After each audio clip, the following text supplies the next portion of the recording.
toliko novih znamk avtomobilov, kot jih vozim zadnje čase, se je pa zgodilo samo še na začetku moje kariere, ko je bilo zame itak vse novo. Ok, ampak Geely v bistvu sploh ni nova znamka. Na trg avtomobilov so vstopili pred 27 leti in danes velja za 225. največjo firmo na svetu, če gre verjeti reviji Fortune. To pa ni hec.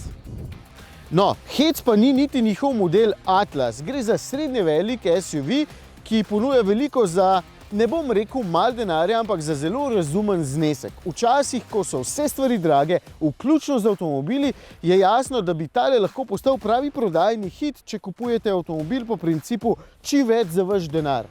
Tale je namreč s precej bogato opremo vaš lahko že za manj kot 30 tisočakov, kar si pri ostalih bolj uveljavljenih znamkah lahko samo želite. Če sem čisto natančen, tole je model Atlas Pro. 4,54 metra je dolg, to je podobno kot Tiguan, da si boste lažje predstavljali, in v kabini je zelo veliko prostora za družino. V prtljažniku pa precej manj, ker ta meri samo 378 litrov, kar je ob tej dolžini avtomobila res precej malo. Ampak ni vse skupaj zelo slabo, ker je prtljažnik precej pravilnih oblik in ga ni težko uporabno napolniti. Kabina na prvi pogled izgleda precej kul. Na sedežih je celo umetno usnje, takole, česar se dotaknem, je večinoma mehko in tudi plastika ne deluje ceneno.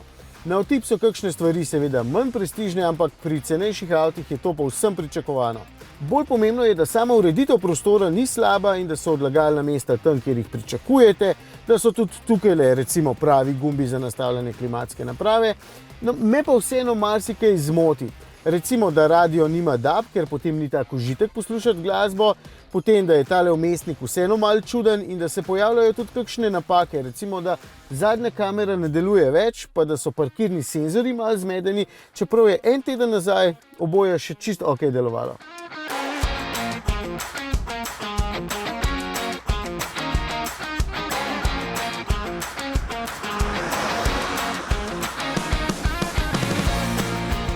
Pa nekatere bo zmotilo, da je volan premalo nastavljiv po globini. Našega Mateja že pravi, da je volan čisto predaleč, če si hoče sedež nastaviti po svoje, pa nima ravno dolgih nog. Meni je načeloma kar ok, me pa seveda moti občutek na njem. Na to sem vedno občutljiv in tukaj deluje odtujeno, tako da res ni za voznike, ki ste zahtevni ali pa občasno dinamični, predvsem je za tiste, ki vam je pomembno samo premikanje med točkami. Da je tako, pokaže tudi podvozje, ki ne mara hitrih menjav smeri, čeprav se v osnovi pelje precej v redu in tudi blaženje ni tako glasno, kot bi pričakoval pri tej ceni. Ima pa smešno majhno nosilnost, samo 300 kg, če gre verjeti tehničnim podatkom. Evo, to pomeni 3 naši istoki, pa smo že presegali nosilnost. Lahko pa pohvalim preglednost iz avta, evo, naprej se ful lepo vidi, tudi havba s temi gubami na pokrovu, pa na stran lepo vidim, vzvratni ogledali sta veliki, super. In motor, ja vem, to vas najbolj zanima. 1,5 litrski trivaljnega poganja, turbo, itak, in bencinski, itak. Kaj ste pa pričakovali od Kitajcev, ker dizelski motori so zares popularni samo v Evropi. 140 kW moči ima, to je 190 konjev, 300 Nm navora, pospešek dostopa 9,9 sekunde.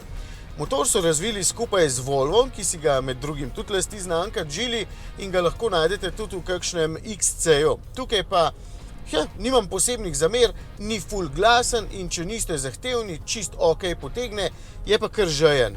Na testu je poraba stalno preko 9 litrov, tudi zato najbrž, ker je pogon 4-kolesni.